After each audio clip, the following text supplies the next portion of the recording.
Good afternoon, Matadors. I'm Michael Serrano. And I'm Angelica, Arizon. The rains are breaking the Southern California records. Let's bash on over to Matador news reporter Andrew Pitters, who has more on the weather. The rainstorms that hit Southern California are beginning to taper off. As heavy as the rain may have seemed, CSUN Geography professor Laity says we're still far from beating the drought. You know, the average annual rainfall in Los Angeles is around 15 inches. So we now are somewhere between 1 and 2 inches, depending on where you are.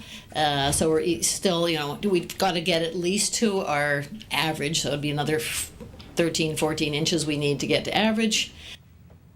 The rain we have will be helpful in soaking vegetation and decreasing the risk of wildfires in the area. The Sierra Nevadas also received several inches of snow, which is a key in drought recovery. State water agencies were able to double the daily amount of water they usually collect from the mountains for farming in the Central Valley and Southern California. We'll see showers for the rest of the day, and the sun should be back out by tomorrow. Now back to you guys in the studio. The stepfather of Michael Brown has apologized for his outburst during a demonstration after a grand jury declined to indict Officer Darren Wilson. Brown's stepfather, Lewis Head, came under investigation after saying, "Burn the bitch down," during a demonstration in a video that circulated online. Head apologized to those who misunderstood his pain and anger in a statement. Head's comments drew widespread attention, but no charges have been filed. A Ferguson spokesman says Head is one of the many who are being investigated for activities pertaining to looting, rioting, and arson. A Staten Island grand jury has not indicted a white police officer that was involved in the July death of African-American Eric Garner. Officer Daniel Pantaleo and several other policemen confronted Garner on the sidewalk for selling illegal cigarettes. Garner raised both his hands in the air and told police not to touch him before Officer Pantaleo put him in a chokehold. I'm minding my business. Please just leave me alone. A bystander on the sidewalk recorded the whole confrontation just before Garner ran out of breath. The New York City medical examiner ruled Garner's death as a homicide, listing compression of the neck and chest as factors leading to his death. Officer Pantaleo was stripped of both his badge and gun during the investigation. Demonstrators in New York have been peaceful and cooperative with police and voicing their frustrations over Garner's death. Convicted Texas killer Scott Panetti has been granted a 30-day stay on his scheduled extension. Panetti was convicted of shooting his in-laws to death in front of his wife and daughter during his trial in 1992. He was scheduled to be executed tonight. Panetti has suffered from schizophrenia for 30 years, and his lawyer says he has not received a mental evaluation in 7 years. His lawyer asked that he received an evaluation before he is executed to determine if he understands his punishment. Panetti's legal team, mental health professionals, and more than a dozen conservative leaders believe his execution would be a violation of the Constitution's prohibition of cruel and unusual punishment. The House of Representatives are deciding today whether to extend a tax break that's about to expire through the end of the year. An extension will add about $45 billion to the budget deficit over the next decade. It will allow businesses and individuals to claim the tax break on their 2014 returns. House Republicans and Senate Democrats are negotiating to make some of the tax breaks permanent. Lawmakers from both political parties say the short-term measure is the result of a divided Congress that has trouble passing routine legislation. OPEC members have voted to continue production in order to drive oil prices down in hopes that North American producers will collapse. Oil prices are currently below $70 and oil-rich nations are losing out on revenue to bankroll their budgets. The United States is producing the most crude oil in 30 years, and experts say prices will need to get much worse for them to die off. U.S. shale companies can still remain profitable even if oil falls to $42 per barrel. Police in Abu Dhabi have released before and after video footage showing the stabbing of an American school teacher at a shopping mall. The video surveillance shows the suspect wearing a black robe and full-face veil. Witnesses say the suspect and the victim were involved in a fight in the restroom, but the cause is unknown. The victim, who has not been named, died at the hospital from her injuries. The suspect fled the scene. 3 leaders of Hong Kong's pro-democracy protests have surrendered to police. The three men accepted full responsibility but say it's time to end the increasingly violent street demonstrations. Authorities had warned them that blocking the streets in the financial area for 2 months is illegal. The men's surrender hasn't had an influence in student protesters, who continue to occupy 2 Hong Kong sites. But dozens of supporters also turned themselves in. The men say their surrender is supposed to show they are ready to respect the rule of the law, but they want to be clear that they still don't agree with the government. Now let's go to Stephanie Lopez with business news. Thank you, Michael. Honda is expanding its airbag recall to include 8 million cars that are in high humidity areas in the U.S. Takeda Corporations, the makers of Honda airbags, say the problem of airbags exploding happens only in areas with high humidity. But the National Highway Traffic Safety Administration suggests expanding the recall because some of the incidents that have occurred in areas without high humidity.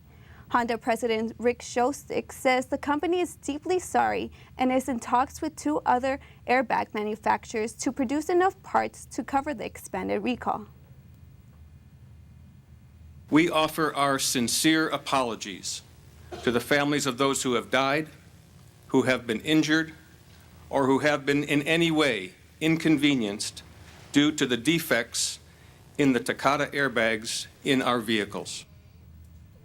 So far, there have been 5 deaths due to the airbags. Sony studio security say that the hacks may have been an inside job. Problems from the cyber attack that first hit Sony Picture Entertainment at the end of November continue. Studio sources have leaned towards an ex-employee scenario as various movies continue to leak and multi-million-dollar salaries go public. Sony CEO says the privacy and security of his employees are the real concern of the company. He then thanks his employees for the resilience they have shown in the face of this attack. Now let's go to Jonathan Gripe with health.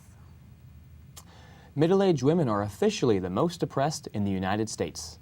Centers for Disease Control and Prevention show about 1 in 8 women between the ages of 40 and 59 are dealing with depression. That's a little more than 12% of the women in that age range. The report says women overall have higher rates of depression than men, and those who live in poverty are twice as likely to suffer from depression. The study also suggests people are not going to get help if they are dealing with sadness. Only 35% of those who are diagnosed with severe depression sought help from a mental health professional in the past year. The Food and Drug Administration says it will be changing the labels on prescription drugs to benefit pregnant women. The FDA wants to remove the worry that soon-to-be mothers have when wondering whether a drug needed for their own health will hurt their baby. There are more than 6 million pregnancies in the U.S. each year, with the average woman taking 3 to 5 prescriptions during pregnancy. The FDA currently uses a system involving letters to convey risk, but they will be scrapping the idea completely, and starting next summer, drugs will be more clearly labeled. They will have to say what is known about safe use of the drug during pregnancy or breastfeeding. They will also include if the data comes from studies on people or only animals. The FDA hopes to phase out old labels over the next few years. Now let's go to Stephanie Lopez with entertainment. A new lawsuit has been filed against Bill Cosby. Judy Huth says she was 15 years old when she met Cosby back in 1974. Huth says Cosby gave her alcohol, then took her to the Playboy Mansions in Beverly Hills and assaulted her. She says she still suffers from psychological injuries and illnesses. Huth is just one of 20 women who have come out with sexual allegations against Cosby since 1970. On Monday, Cosby resigned from the Board of Trustees of Temple University, saying he wanted to do what's best for the university and the students. Cosby has yet to comment on the allegations. Ed Sheeran has been named the most streamed artist in the world by Spotify. The 23-year-old singer has racked up more than 860 million streams on the app. Sheeran's latest album, X, which hit the million sales mark in England this week, has been played more than 430 million times. Now let's go to Jonathan Gripe with sports. The NHL has fined the Los Angeles Kings for violating terms of Slava Voinov's suspension. Voinov participated in an optional team practice on Tuesday, and the team was fined $100,000 for allowing Voinov to participate, as he is supposed to be suspended from any team-related functions or activities.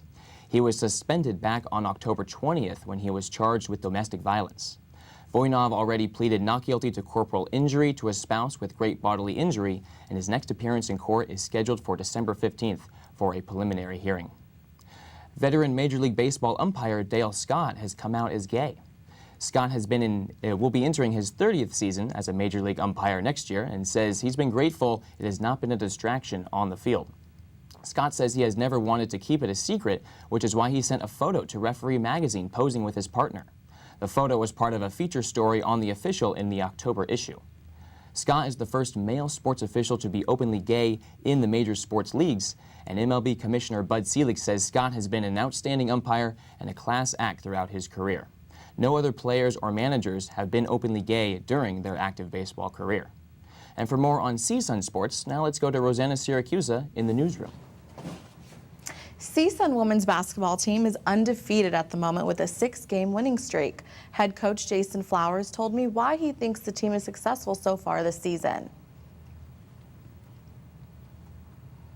I don't think we've done anything differently. I think it's just part of the process. They're starting to see the results. It kind of started obviously like midway through the season last year and kind of continued into all season, and now, starting this season. So, just like any other year, we're going to take it one day at a time. We're going to bust our butts to get better every single day and, let the results take care of themselves. The team plays tomorrow night at St. Mary's. Good luck, ladies. Now back to you guys in the studio. From all of us in the newsroom, thank you for watching Matador News. Stay dry and have a wonderful day. I'm Michael Serrano. And I'm Angelica Arizon.